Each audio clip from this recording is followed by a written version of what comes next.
오늘 헌신을 다짐하면서 하나님 앞에 예배하는 모든 선생님들, 우리 성도들에게 하나님의 풍성한 은혜와 평강이 넘치시기를 주의 이름 축복합니다. 네, 오늘 순서를 맡으시는 우리 장로님, 권사님, 특별히 우리 특송하실 우리 선생님들 너무 수고가 많으셨습니다. 하나님께서 영광을 받아주신 줄로 믿습니다. 우리 이분들에게 우리 격려와 축복의 박수 한번 할까요? 네, 수고하셨습니다.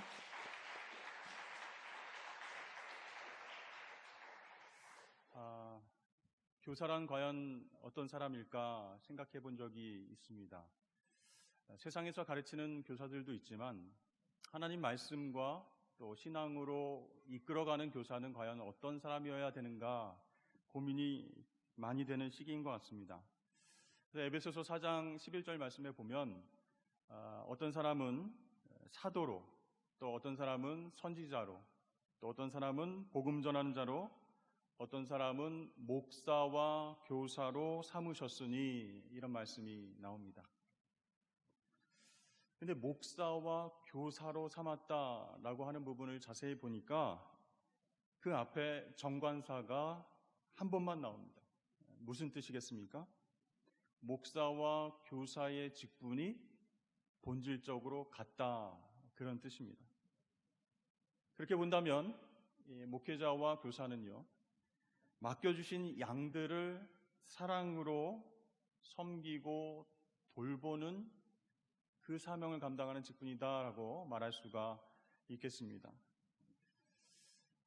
여러분, 질문 하나 하겠습니다. 어떻게 교사가 되셨습니까?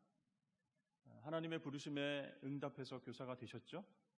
네, 거의 대부분 그렇게 말씀을 하실 것입니다. 솔직히 좀 마음을 터놓고 얘기하면 목사님이 권면해서 교사 되었습니다.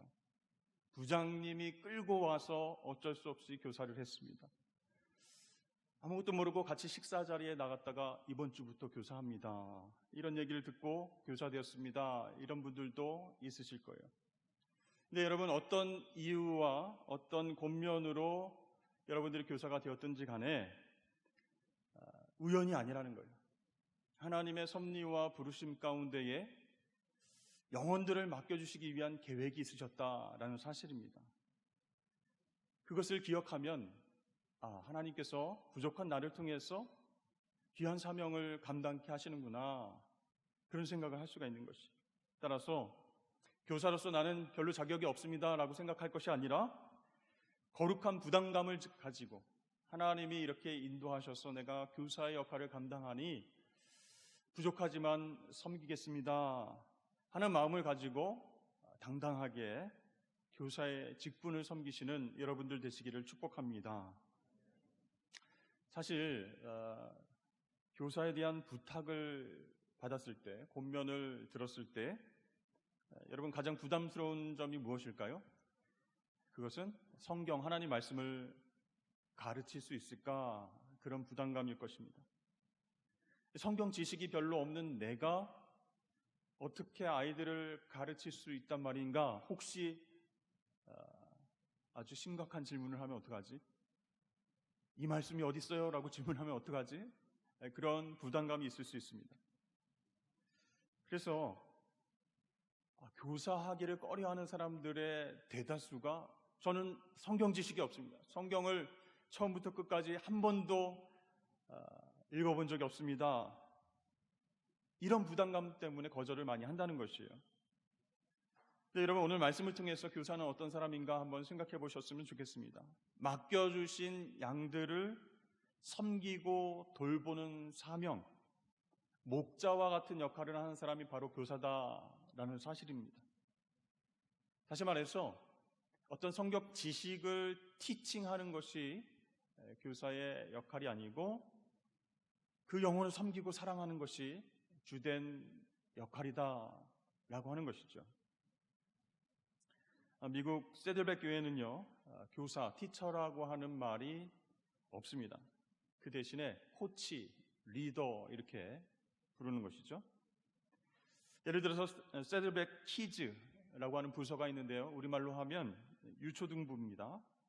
거기에서 코치로 섬기는 교인들은요, 그곳에서 말씀을 가르치는 사역을 하지 않습니다. 그들의 주된 사역은 예배에 참여하는 아이들의 안전을 책임지는 그런 일을 한다는 것이에요. 그래서 부모님들이 안심하고 자녀들을 맡길 수 있는 안전한 환경을 조성하는 일, 그 역할을 감당한다는 거예요.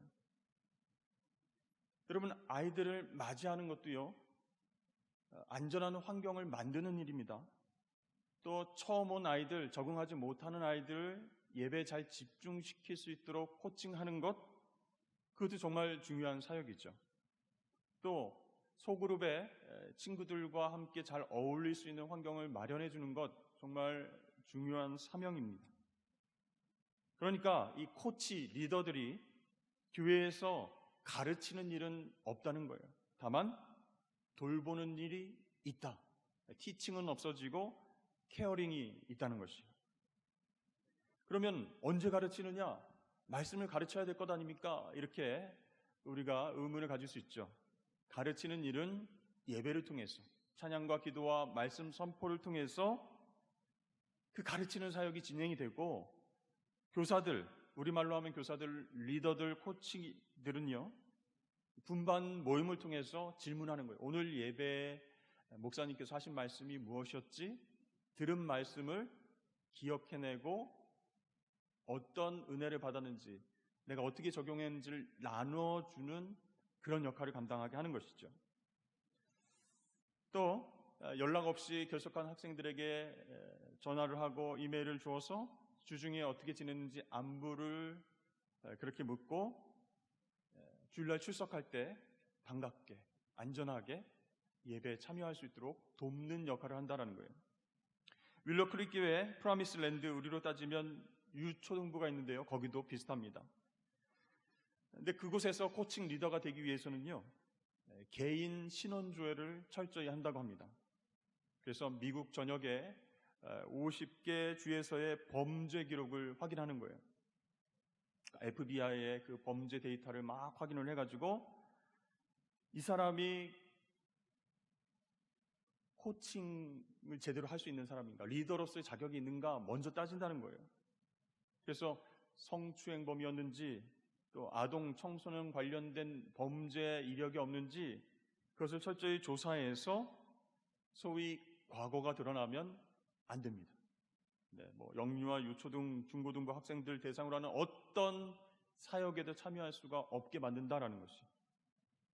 근데 이제 이 신원조회를 통과한 교사 후보자들은요, 이 담당 사역자들과 인터뷰를 통해서 또 2명 이상의 추천서를 통해서 교사로, 리더로, 코치로 이렇게 지정이 된다는 것이죠. 그래서 교사로 선발된 사람들에게는 이제 3시간, 4시간 정도 오리엔테이션을 하고 그렇게 교사의 준비를 하고 있는데, 그 내용이 성경 지식 교리를 가지고 오리엔테이션 하는 게 아니라는 거예요. 이 오리엔테이션의 주제가 뭐냐면 바로 안전입니다. 화재, 지진, 토네이도, 홍수, 폭발, 이런 비상적인 상황에서 아이들을 어떻게 안전하게 대피시킬 것인가, 어떻게 이끌 것인가, 또 어린아이들에게 흔히 생길 수 있는 그런 사고들 있죠. 목에 이물질이 들어간 경우, 친구들과 장난치다가 다친 경우 응급처치법을 먼저 배우고 그 외에 여러 가지 응급 상황 속에서 어떻게 대응할 것인가를 가르친다고 합니다. 그것들을 다 배우고 나서 이제 서약하는 서명을 통해서 교사 리더가 될 수 있다는 것이죠. 제가 이제 미국 교회의 예를 들은 이유는 무엇이냐면, 그쪽 교회에서 교사의 직분을 감당하는 것이 근본적으로 티칭이 아니라는 거예요. 케어링, 코칭이다라는 것이죠. 아이들이 예배에 집중하고 말씀과 기도와 훈련으로 성장할 수 있도록 신체적이고 정서적이고 영적으로 안전한 환경을 만드는 것, 돌보고 섬기는 역할을 교사들이 하고 있다라는 것입니다. 자, 이렇게 교사가 되는 그 과정이 굉장히 까다롭습니다. 신원조회도 해야 되고요, 오리엔테이션 통과해야 되고요. 그렇게 까다로워도 일단 교사가 되게 되면 그들에게 교사는요, 어려운 사역이라기보다는 학생들과 자신의 삶을 나누고 함께 성장하는 그런 의미 있는 사역이다라고 하는 인식이 굉장히 깊게 뿌리 내린다라는 것입니다. 여러분, 우리 교회 학교 교사가 티칭하는 사람이 아니고 목자와 같이 그렇게 코칭하고 인도하는 존재라 한다면 우린 당연히 좋은 목자가 되길 위해서 노력을 해야 될 것 같습니다. 여러분, 좋은 목자는 어떤 목자일까요? 오늘 말씀에 의하면 내 양을 아는 목자, 양도 나를 알도록 하는 그 일이죠. 그러니까 양 옆에 딱 붙어있는 목자가 좋은 목자다 이렇게 말할 수가 있습니다. 양이 배가 고프거나 목이 마르거나 다리가 약해서 비틀거리는데 목자가 그 옆에 없다, 관심을 갖지 않는다 라고 한다면 그 양이 어떻게 되겠습니까? 여러분, 좋은 목자는요, 제일 먼저 양 옆에 붙어 있어야 돼요. 그래서 그 양의 이름을 알고 그 양들의 성향을 다 파악하고 있는 그런 목자입니다. 우는 소리만 들어도 얘가 지금 배가 고프구나, 얘가 지금 어디가 다쳤구나, 뭐가 필요하구나 라는 것을 금방 알 수 있어야 된다는 것이죠. 여러분, 아무리 양이 울고 그렇게 보채도 목재가 옆에 없으면 어떻게 하겠습니까? 양은 불안해한다는 것이. 계속 울면서 목자를 찾는데 목자가 오지 않으면 어떻게 되겠습니까? 실질적으로 그 양은 심장 발작을 일으켜서 죽기도 하고요. 그 아픈 부분이 더 심각해져서 나중에는 목숨을 잃는 상황까지 온다고 합니다. 예수님은 나는 선한 목자라 이렇게 말씀하셨어요. 나는 내 양을 알고 또 양들도 나를 안다라고 하셨습니다. 그러니까 선한 목자 되신 주님은 늘 양들과 함께 계세요. 그리고 끝까지 함께 계십니다. 그러면서 돌봐주시고 섬기고 인도해 주시는 목자라는 것이. 그러면서 예수님께서 이렇게 말씀하셨습니다. 나는 양을 위하여서 목숨을 버리노라. 이 부분에서 딱 걸리는 거예요. 나는 선한 목자 안 되겠다. 아니, 교회학교 교사를 하면은 애들을 위해서 목숨까지 버려야 돼? 아니, 우리 반 아이들을 위해서 내가 왜 그렇게까지 해야 돼? 우리 집 애들을 위해서도 그렇게 할까 말까인데 남의 집 애들을 위해서 목숨까지 내놓는다고? 그런 선한 목자라면 난 안 하겠습니다. 교사 안 하겠습니다. 이렇게 생각을 할 수가 있죠. 근데 여러분, 예수님께서 이런 말씀을 하신 의도가 있습니다. 선한 목자와 사꾼 목자를 비교해서 말씀하시는 거예요. 사꾼 목자는 목자가 아닙니다. 돈을 받고 아르바이트 하는 거예요. 양도 제 양이 아니다 이렇게 말씀하셨어요. 양에게 관심 있는 게 아니기 때문에 항상 옆에 붙어 있지 않습니다. 뭘 하든지 상관을 안 합니다. 자신의 이익을 먼저 생각한다는 것이죠. 그런 목자가 사꾼 목자입니다. 가짜 목자입니다.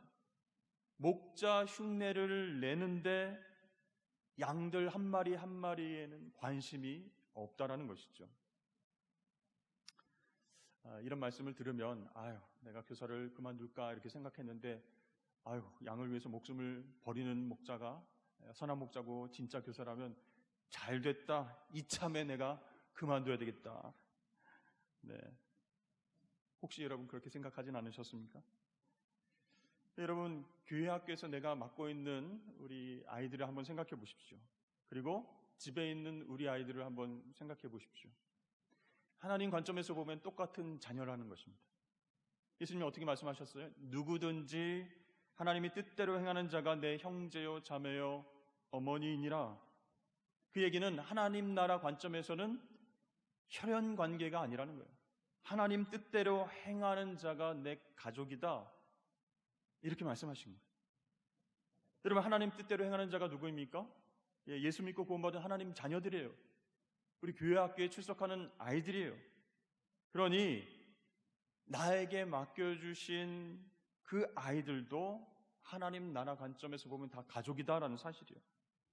그러므로 혈연 관계로 맺어진 우리 집안에 있는 우리 아이들만 내 아이가 아니라 영적으로 맺어진 교회 학교 아이들, 그들도 똑같이 구분 없이 하나님의 자녀로 내가 돌보고 섬겨야 할 대상이다. 그런 생각을 갖는 것이 중요합니다.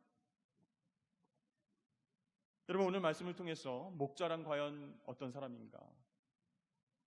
선한 목자로 내가 내 양을 잘 알고 양도 나를 아는 상태로 내가 그들을 돌보고 섬기는 것이 중요한 거예요. 티칭을 하는 것이 중요한 것이 아니고 그 특성을 잘 알고 울음소리만 들어도 무엇이 필요한지를 금방 알 수 있는 돌보고 섬기는 그런 목자의 태도가 중요하구나 라는 것을 깨달으실 수 있기를 바랍니다. 그럴 때 마음의 부담감이 좀 사라지는 거예요.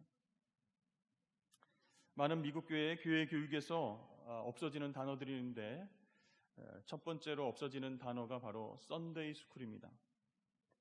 주일 학교, 번역하면 그렇죠. 주일 학교라고 하는 말이 전통적으로 주는 의미가 학교 시스템이에요. 가르치면 배운다, 이제 이런 생각이 드는 것이죠. 근데 이런 개념으로 우리 아이들이 영적으로 바르게 성장할 수 있을까요?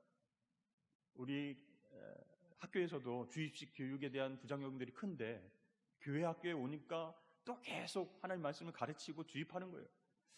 그러면 그들이 영적으로 성장할 수 있을까? 거기에 대한 회의가 깊어지면서 썬데이 스쿨이라고 하는 단어를 아예 없애버렸습니다.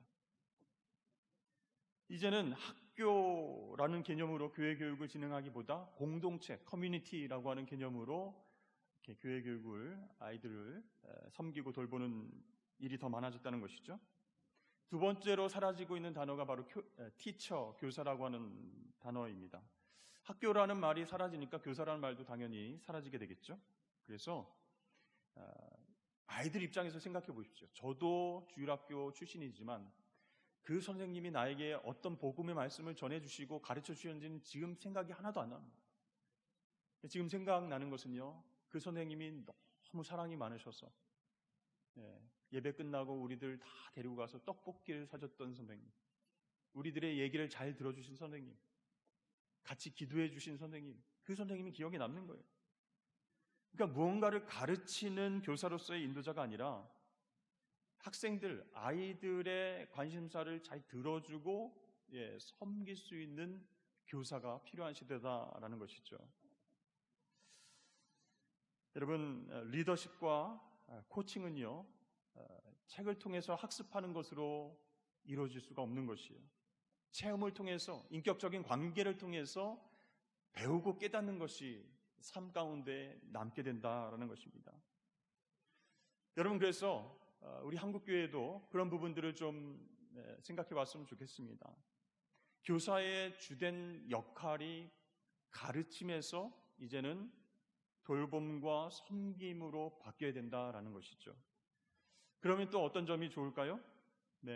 교사의 수급이 좀 원활해지지 않을까 싶습니다. 나는 성경 몰라서 못해요. 성경적인 지식도 모르고 지금 성경 공부 하나도 안 해서 교사는 못하겠습니다. 차라리 성가대는 하겠습니다. 그런 분들이 이제 없어지고 티칭이 아니라 케어하는 것입니다. 돌보는 것입니다. 섬기는 것입니다. 라고 한다면 우리 교회학교의 교사의 수급이 좀 더 좋아지지 않을까 그런 생각이 듭니다. 여러분, 비록 성경 지식은 많지 않고 또 아이들 인도하고 말하고 설득하고 서투른 분들이 계세요. 저래가지고 교사를 할 수 있겠는가? 걱정 막 이렇게 많이 되는 선생님들이 주변에 있어요. 그런데요, 놀라운 사실은요, 그렇게 서투르고 정말 성경적 지식이 없는 분인데 아이들이 계속 따르는 거예요. 막 반이 계속 부응하는 거예요. 그래서 이상하다. 저분은 예수 믿은 지 별로 얼마 되지도 않고 성경적인 지식도 없고 제자 훈련도 하지 않았는데 어떻게 애들이 저렇게 선생님을 잘 따르지? 얼마나 섬세하게 돌보고 관심을 갖고 기도해주고 주중에 전화하는지요. 학교까지 찾아가가지고 짜장면 사주고요. 애들이 좋아하는 간식 나눠주고요. 안 좋아할 수가 없습니다.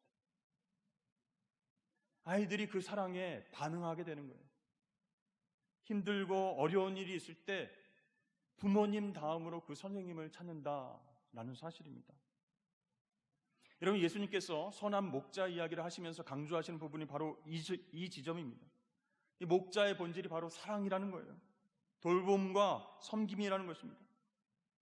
목자가요, 양들을 다 모아놨어요. 그래놓고 이 길은 위험한 길이야. 기억해놔. 이쪽으로 가면 안 돼. 따라해봐. 여기는 풀 많은 곳. 따라해봐. 잘 기억해도 아무리 가르쳐줘도요, 양들은 계속 목자만 바라보고 있는 거예요. 그 옆에 딱 붙어 있는 거예요. 왜 그럴까요? 목자가 내 옆에 항상 있는지, 풀 먹을 때 동행하고 있는지, 물 먹으러 갈 때 빠지지 않도록 도와주는지, 내가 불편하고 아플 때 옆에서 돌봐주는지 거기에 관심이 있기 때문에 목자가 가르쳐주는 것에는 별 관심이 없습니다. 이 목자가 나를 사랑해서 옆에 있느냐, 그걸 더 중요하게 생각한다는 거예요. 장신대 기독교교육학과 김성중 교수님은 교회 학교 교사가 아이들의 필요를 채워주고 선한 목자의 역할을 잘 하기 위해서는 6가지 역할을 잘 감당해야 됩니다라고 이야기를 했습니다. 첫 번째, 좋은 정보를 전달해주고 잘못된 길로 나가는 것을 막아줘야 된다, 이렇게 얘기했습니다. 여러분, 가르치는 것보다 돌보는 일이 더 중요하다라고 얘기해서 나쁜 일하고 가지 말아야 할 길을 막 아이들이 가고 있는데 침묵하는 것, 그게 좋은 일일까요? 아닙니다. 훈육할 때는 해야 된다는 거예요. 우리 집 아이가 해서는 안 될 것을 하고 있는데 침묵하는 부모가 없듯이 우리 교회의 학생들도, 자녀들도 내 자녀다라는 마음이 있다면, 사랑의 마음이 있다면 바로 잡아줄 수 있어야 된다는 거예요. 두 번째, 아이들이 교사를 닮아갈 수 있도록 모범을 보이고 롤모델이 되어주는 것입니다. 자, 여러분 기도하겠습니다. 자, 눈 감고 기도하세요. 아이들한테 그렇게 가르쳤는데 자기는 핸드폰 꺼내놓고 막 카톡을 하고 있습니다. 여러분, 교사는 먼저 하나님 앞에 예배자로 설 수 있어야 됩니다. 아이들을 감시하거나 또는 방관하는 그런 모습으로 교사의 자리에 있다면, 왜 아이들은 그렇게 생각하는 거예요? 왜 우리에게는 예배드리라고 하고 기도하라고 하고 선생님은 안 하는가? 배우는 것이 없게 된다는 것이죠. 그래서 선생님의 뒷모습을 보고 우리 학생들은 자라난다. 어떻게 말하고 어떻게 행동하는지를 보고 있다라는 사실입니다. 세 번째로, 아이들에게 필요한 것이 무엇인지를 파악하고 공급해 줄 수 있어야 됩니다. 근데 선생님들이 가끔 본인이 생각할 때 이게 학생들에게 필요하겠다 싶어가지고 막 나눠주고 막 베푸는 사람이 있어요. 그게 진짜 잘 섬기는 게 아니라는 거예요. 아이들 입장에서 필요한 것이 무엇인지를 듣고 그렇게 필요를 베풀어 주셔야지, 라떼는 말이야, 선생님이 학생 때는 말이야, 이거 되게 좋아하는데 너희도 이거 좋아하지? 근데 아이들이 에이 하면서 실망할 때가 많다는 거죠. 그러니까 아이들 입장에서 배고프면 너희들 뭐 먹고 싶어? 네. 그들이 좋아하는 분식을 사줘야죠. 네. 또 아이들이 지금 뭐 온라인으로 상품권 좋아하는데 기프티콘 뭐 잘 쓰는 그런 이모티콘 이런 거 선물을 해주면 얼마나 소통이 잘 되고 좋겠습니까? 그것을 통해서 선생님도 그걸 알아요? 선생님이 좀 세련됐네? 우리 마음을 좀 아네? 마음을 열고 대화를 시작할 수가 있는 것이죠. 네 번째는 상담자의 역할을 하는 것입니다. 상담자는요, 힘들고 괴롭고 어려운 일이 있을 때 들어주는 역할을 하는 거죠. 듣기는 짧게 하고 잠깐 멈춰봐. 넌 거기서 잘못된 거야. 하면서 지적하고, 네? 그 다음에 또 티칭하고, 자기 인생이 어땠는지 쭉 히스토리를 얘기하고, 해결을 제시해 주는 것이 상담자의 역할이 아니라 들어주고 반응해 줍니다. 아, 그래서 힘들었구나. 아이고, 엄청 어려웠겠네. 고생했겠구나. 공감해 주면서 이런 한두 마디 얘기를 해줄 때 아이들의 마음이 활짝 열리게 되는 것이죠. 다섯 번째는 친구의 역할입니다. 여러분, 친구는 함께 노는 것입니다. 선생님들 우리 아이들하고 잘 놀아주셔야 됩니다. 근데 어떤 분들은 아유, 내가 나이가 몇인데 지금 내 몸도 내 마음대로 안 움직이는데 애들하고 어떻게 움직여? 어떻게 놀아줘? 이렇게 생각하시는 분이 있는데, 놀아주는 척하는 분하고 진짜 놀아주는 분하고는 아이들이 귀신같이 합니다. 아니, 교사가 어찌 학생들과 같이 친구가 돼서 놀아줄 수 있는가? 옛날 선생님들은 말이야, 그 그림자도 밟지 않았는데. 여러분, 이런 생각 가지시면 요즘에 교사할 수 없습니다.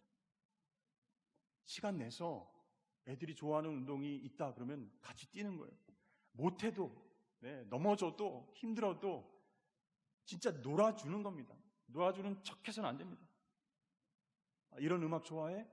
선생님도 한번 들어볼게. 뭐 듣고 있어? 리스트 줘봐. 한번 주중에 한번 들어볼게. 선생님 들어봤는데 이건 좋은 것 같더라. 얘기도 해주고. 여러분, 친구라는 것은요, 마음이 열리지 않으면 대화가 안 되는 거예요. 일주일에 딱 한 번 만나요. 선생님 만나는데 아무런 관심도 없고, 뭘 좋아하는지, 뭘 필요로 하는지, 같이 놀지도 않고 대화도 안 하고 어떻게 교사로서의 사명을 감당할 수 있겠습니까? 마지막 6번째는 선배의 역할입니다. 사실 선배죠. 교사가 인생의 선배고 신앙의 선배입니다. 그래서 정말 이 친구가 고민이 있어요. 선생님으로서 지나간 자기의 삶을 돌아봤을 때 비슷한 고민을 하는 거예요. 그때 자신의 이야기를 해주고 공감해주고, 나는 이렇게 이 어려움을 이겨냈다라고 하면서 얘기해주면요, 그게 큰 도움이 된다는 것이죠.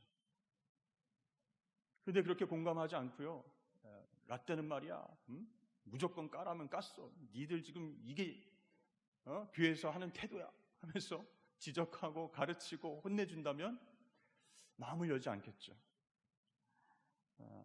그것은 여러분, 선배의 조언이 아니라 꼰대의 그런 행동이 될 수가 있습니다. 여러분, 이렇게 교사가 된다는 것 쉽지는 않습니다. 그러나 사랑하면 하게 된다는 거예요. 상담을 해주기도 하고, 친구가 되어주기도 하고, 인생의 선배 역할을 해주면서 그 아이가 회복되기를 바라는 사랑의 마음이 있다면 그 교사의 역할을 감당할 수 있다는 것이죠. 여러분, 이렇게 보면 예수님께서 말씀하시는 것도 그렇고, 교사가 되는 일이 너무 힘든 일이라니까. 이번 여름엔 너무 덥다고 하는데 성경학교 수련회 하다가 내가 지쳐서 쓰러지는 게 아닌가. 시작하기도 전에 막 두려워서 말이죠. 부담돼서 말이죠. 올해까지만 하리라. 내년에는 내가 저 자리에 없으리라. 여러분, 이렇게 생각하지 않으십니까? 여러분, 이 어떻게 보면 어려운 자리인데 어떻게 감당할 수 있을까요? 예수님께서 우리 삶의 코치이고 선한 목자이시기 때문에 저와 여러분들이 예수님과 동행한다면 교사의 역할, 선한 목자 역할을 감당할 수 있다는 것입니다. 그러니까 내 힘으로 안 되는 거예요. 내가 노력한다고 되는 게 아니에요. 그렇죠? 선한 목자 되신 예수님과 내가 동행하려고 노력한다면 그 진심이 아이들에게도 전달되어져서 교사를 충분히 해낼 수 있다는 얘기입니다. 여러분, 너무나 영광스럽고 너무나 감사한 사명의 자리가 될 것입니다. 왜냐하면 주님께서 한 영혼 한 영혼을 돌보고 코칭하고 인도하는 여러분들을 자랑스러워 하시기 때문이에요. 여러분들을 위해서 상을 준비하고 계시기 때문입니다. 지금은 철이 없고 선생님께 대들고 그리고 말씀에 집중하지 않고 그런 아이들이 조금씩 변하고 성장해서 나중에 선생님을 찾아온다면, 선생님, 그때 제가 너무 말을 안 들었었는데 선생님이 저를 많이 참아주셨죠. 기도해 주셨죠. 그걸 제가 끝까지 잊지 않고 있습니다.